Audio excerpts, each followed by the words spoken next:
बहुत ध्यान देकर सुने। देव कार्य से अधिक आवश्यक पितृकार्य है। वैदिक सनातन धर्म की शास्त्रीय मर्यादा परंपरा के अनुसार देवताओं के अर्चन से, देवताओं के पूजन से, देवताओं के कृत्य से पितरों का कृत्य अधिक आवश्यक है।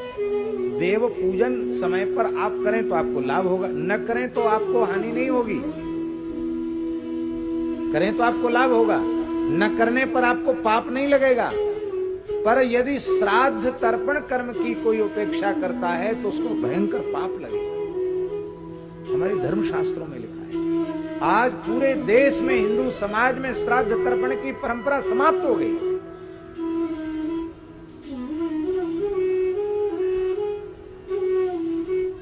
ये 15-16 दिन अपने मातृकुल और पितृकुल के पूर्वजों के पवित्र स्मरण के लिए हमारे ऋषियों ने निश्चित किए। इसलिए सारे कामों की मनाही की गई है। और काम आप करेंगे तो आप शास्त्र विधि से श्राद्ध नहीं कर सकते, आप तर्पण नहीं कर सकते।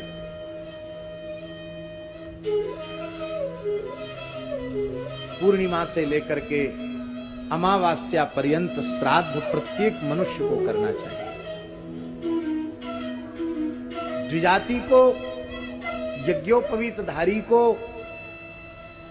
समंत्रक करना चाहिए, और जो यज्ञोपवीत धारण करने का अधिकार जिनका नहीं है उन्हें आमंत्रक करना चाहिए। पर श्राद्ध प्रत्येक व्यक्ति को करना चाहिए।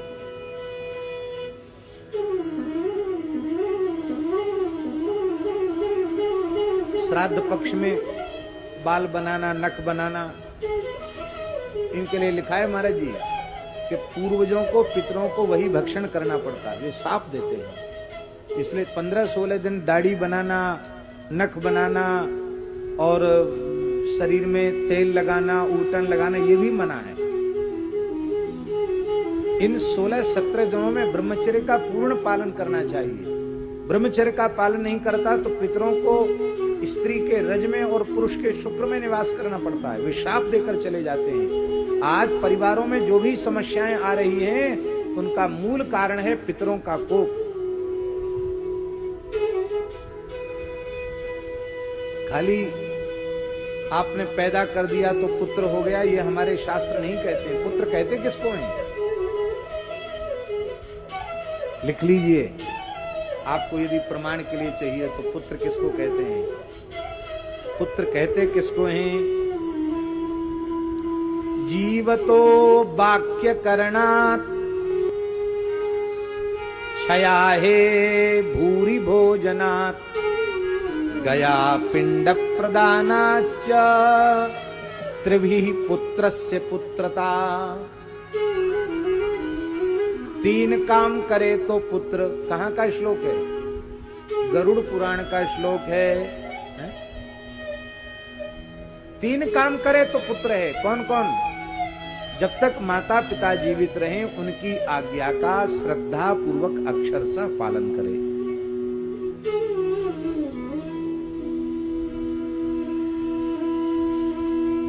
अक्षरशः पालन जानते हो? उसमें विचार नहीं करें। मातु पिता गुरु प्रभु की बानी बिना विचार किए शुभ जाने। जीवतो वाक्य करना। अच्छा एक बात बताओ, क्या राम जी को यह पूछने का अधिकार नहीं था कि अपने पिताजी से वे पूछते? क्या यह अधिकार उनको नहीं था कि अपने पिताजी से वे पूछते कि पिताजी हमारा अपराध तो बताइए आप। आपने भरी सभा में मुझे युवराज बनाने की घोषणा की है और आप कहते हैं कि वन में जाना पड़े। दशरथ जी ने क्या कहा? क्या 1वीं बार? राम जी ने पूछा क्या 1वीं बार कि मेरा अपराध तो बताओ? दशरथ जी ने कैकेयी से जरूर पूछा कि राम का अपराध तो बताओ, क्यों ऐसा मैं उसके साथ करूं? लेकिन राम जी ने प्रसन्नता से। ये है पुत्र का लक्षण।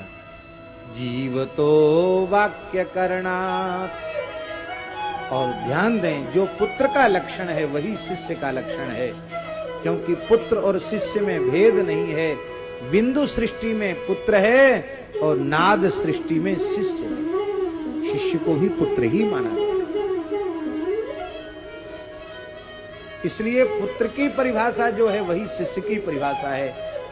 जब तक गुरुदेव भगवान विराजमान हो, पिताजी विराजमान हो, तब तक जीवन भर उनकी आज्ञा का अक्षर सब पालन करें। आज्ञा में विचार न करें, जैसी आज्ञा हो जाए स्वीकार। आजकल महाराज जी क्या कहते हैं बच्चे, पिताजी आप समझते नहीं, कहते हैं ना बड़ों से, आप समझते नहीं। अब उनसे पूछो कि भले आदमी, इसमें पिताजी कौन है और पुत्र कौन है? पिताजी बुद्धू हो गए, तुम समझदार हो गए। चेले गुरुजी से कहते गुरुजी तो समझते नहीं। अरे हम पूछते हैं ऐसे, बुद्धू चंद को गुरु तुमने बनाया ही क्यों जो समझता नहीं? पर चेले कहते गुरुजी नहीं समझते, पुत्र कहते पिताजी नहीं समझते, तो तुम लाल बुझक्कड़ हो, तुम समझते हो। ऐसे पुत्र को, ऐसे शिष्य को पुत्र शिष्य कहलाने का अधिकार नहीं है। जीवतो वाक्य करणात्, ये पुत्र का शिष्य का धर्म है।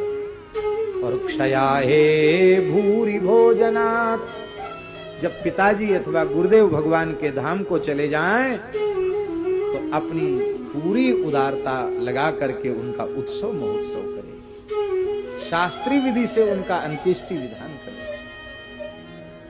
और गया पिंड प्रदानाच, गया जी में जाकर सविधि पिंडदान करे। ये तीन काम करे तो पुत्र कहलाने का अधिकार, और नहीं करे तो पुत्र कहलाने का अधिकार नहीं। गया में 16 दिन 17 दिन जाकर श्राद्ध जरूर हर भारतीय आस्तिक मनुष्य को करने चाहिए।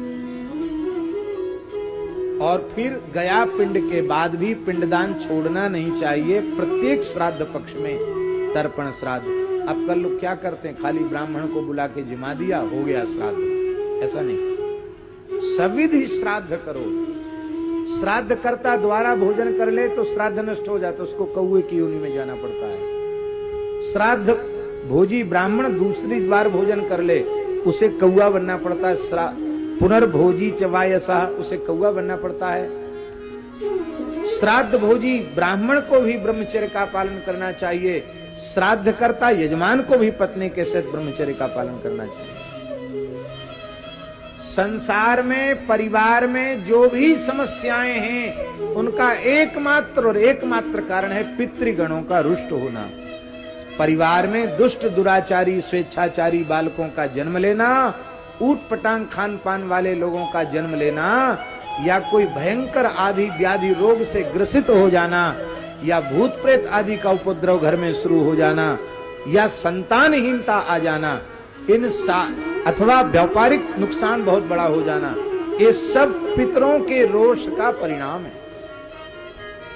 आज एक माता जी बोल रही थी, महाराज जी बड़े दुख की बात है, मारवाड़ी समाज हमारे यहाँ तो खाली ब्राह्मण को बुला के जिमा देते। आज पिताजी की तिथि है, आज दादाजी की तिथि है, बाकी कुछ नहीं करते।